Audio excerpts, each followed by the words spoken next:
Hello friends, good evening. आज हम लेके आए हैं आर्ट साइंस कॉमर्स के छात्रों के लिए 100 मार्क्स हिंदी का ऑब्जेक्टिव क्वेश्चन, जो आपके आगामी बोर्ड परीक्षा के पॉइंट ऑफ व्यू से बहुत ही ज़्यादा महत्वपूर्ण है। आज के इस वीडियो में हम 12th क्लास हिंदी हंसते हुए मेरा अकेलापन पाठ से संबंधित ऑब्जेक्टिव प्रश्न को देखने वाले हैं। तो चलिए शुरू करते हैं। हमारा पहला प्रश्न है, हंसते हुए मेरा अकेलापन के लेखक कौन है? हंसते हुए मेरा अकेलापन के लेखक आखिर कौन है? उदय प्रकाश जी हैं, मलयज हैं, या फिर मोहन राकेश या जगदीश चंद्र माथुर? तो ऑप्शन नंबर बी हमारा राइट आंसर हो जाएगा। मलयज कौन है?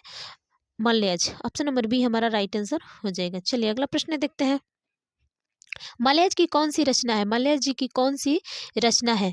तिरिछ है, जूठन है, या सिपाही की माँ, या फिर हंसते हुए मेरा अकेलापन? तो ऑप्शन नंबर डी हमारा राइट आंसर हो जाएगा। हंसते हुए मेरा अकेलापन कौन है? तो हंसते हुए मेरा अकेलापन, ऑप्शन नंबर डी हमारा राइट आंसर हो जाएगा। चलिए अगला प्रश्न देखते हैं।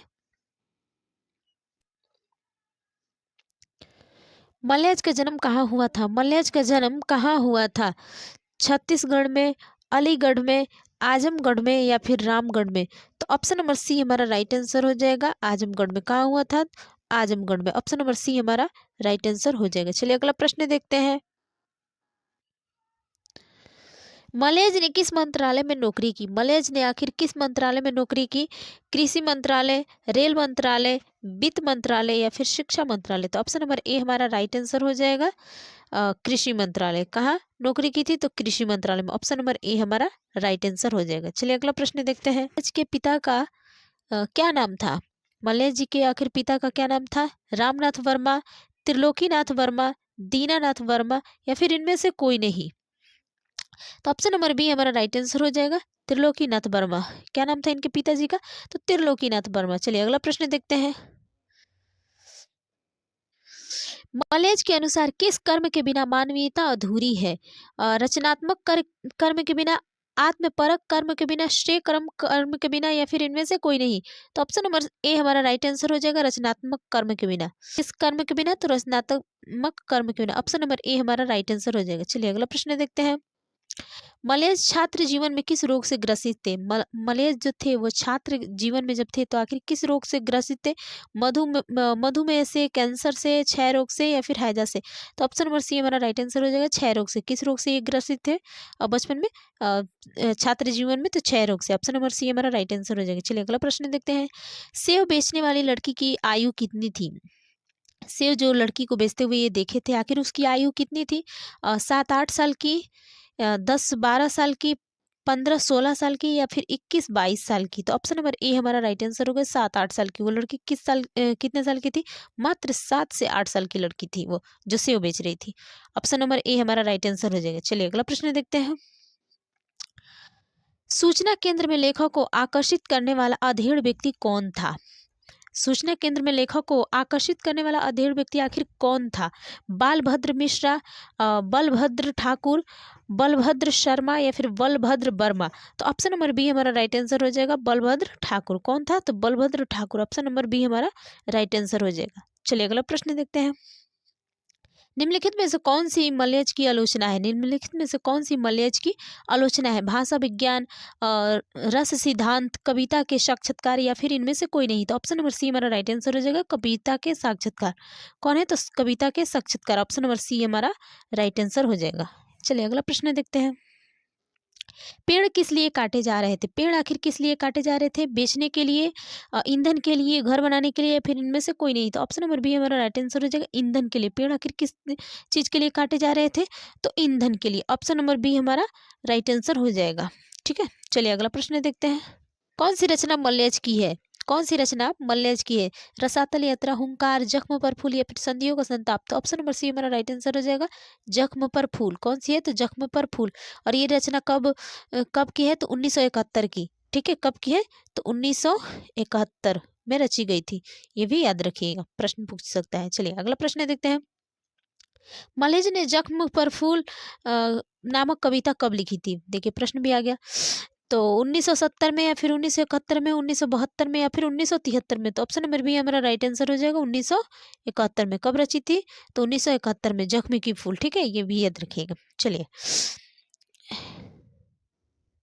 मलेज की माँ का क्या नाम था? मलेज की आखिर माँ का क्या नाम था? प्रभावती, प्रभावती, कलावती, हीरावती या फिर इनमें से कोई नहीं। ऑप्शन नंबर ए हमारा राइट आंसर हो जाएगा प्रभावती। क्या नाम था? प्रभावती। और इनके पिताजी का क्या नाम था? तो त्रिलोकीनाथ वर्मा। इनके पिताजी का क्या नाम था? त्रिलोकीनाथ वर्मा। ठीक है, चलिए अगला प्रश्न देखते हैं। मलयज ने एमए किस विद्यालय से किया? मलयज ने आखिर एमए किस विद्यालय से किया था? बनारस हिंदू विश्वविद्यालय, जोधपुर विश्वविद्यालय, इलाहाबाद विश्वविद्यालय या फिर पटना विश्वविद्यालय। तो ऑप्शन नंबर सी हमारा राइट आंसर हो जाएगा इलाहाबाद विश्वविद्यालय। किस विद्यालय से इन्होंने एमए किया था? तो इलाहाबाद विश्वविद्यालय। ऑप्शन नंबर सी हमारा राइट आंसर हो जाएगा। चलिए अगला प्रश्न देखते हैं। सुरक्षा कहाँ हो सकती है? सुरक्षा कहाँ हो सकती है? घर के भीतर, अंधेरे में, पलायन में या फिर चुनौती को झेलने में। तो ऑप्शन नंबर डी हमारा राइट आंसर हो जाएगा चुनौती को झेलने में। ठीक है, सुरक्षा कहाँ है? चुनौती को झेलने में। ऑप्शन नंबर डी हमारा राइट आंसर हो जाएगा। चलिए अगला प्रश्न देखते हैं। रचने और भोगने का रिश्ता कैसा होता है? रचने और भोगने का रिश्ता कैसा होता है? द्वंद्वात्मक, सहयोगात्मक, नकारात्मक या फिर निषेधात्मक। तो ऑप्शन नंबर ए हमारा राइट आंसर हो जाएगा द्वंद्वात्मक। कैसा है? तो द्वंद्वात्मक। ऑप्शन नंबर ए हमारा राइट आंसर हो जाएगा। चलिए अगला प्रश्न देखते हैं। हंसते हुए मेरा अकेलापन के लेखक आखिर कौन है? मोहन राकेश, मल्यज, उदय प्रकाश या फिर अज्ञेय जी। तो ऑप्शन नंबर बी हमारा राइट आंसर हो जाएगा मल्यज। कौन है? तो मल्यज। चलिए अगला प्रश्न देखते हैं। मलयज का जन्म कब हुआ था? मलयज का जन्म कब हुआ था? 1935 में, 1942 में, 1944 में या फिर 1936 में। तो ऑप्शन नंबर ए हमारा राइट आंसर हो जाएगा 1935 में। कब हुआ था इनका? तो 1935 में। याद रखिएगा 1935 में। चलिए ऑप्शन नंबर ए हमारा राइट आंसर हो जाएगा 1935 में। और इनका निधन कब हुआ था? ये भी याद कर लीजिए। इनका निधन 26 अप्रैल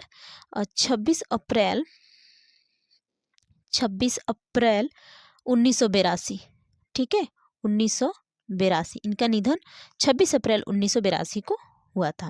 ठीक है, जन्म इनका 1935 और निधन 1982। चलिए अगला प्रश्न देखते हैं। मलयज का मूल नाम क्या था? मलयज का आखिर मूल नाम क्या था? रमेश श्रीवास्तव, भरत जी श्रीवास्तव, सुधाकर श्रीवास्तव या फिर रामेश्वर श्रीवास्तव। तो ऑप्शन नंबर बी हमारा राइट आंसर हो जाएगा भरत जी श्रीवास्तव। क्या नाम था? तो Bharat ji Srivastava. Option number B हमारा राइट आंसर हो जाएगा। चलिए अगला प्रश्न देखते हैं। कौन सी रचना मलयज की है? कौन सी रचना मलयज की है? एक चादर मैली सी, भीनी भीनी भीनी भीनी बीनी चदरिया, कविता के साक्षात्कार या फिर मौत मुस्कुराई।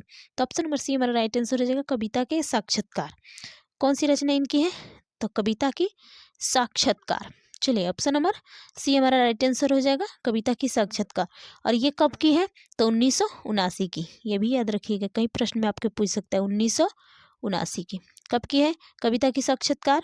तो 1979। कौन सी रचना मलयज की नहीं है? कौन सी रचना मलयज की नहीं है? जख्म पर धूल, संवाद और एकालाप, रामचंद्र शुक्ल, सुनो राधिके। तो ऑप्शन नंबर डी हमारा राइट आंसर हो जाएगा सुनो राधिके, जो कि इनके द्वारा रचा गया नहीं है। ऑप्शन नंबर डी हमारा राइट आंसर हो जाएगा।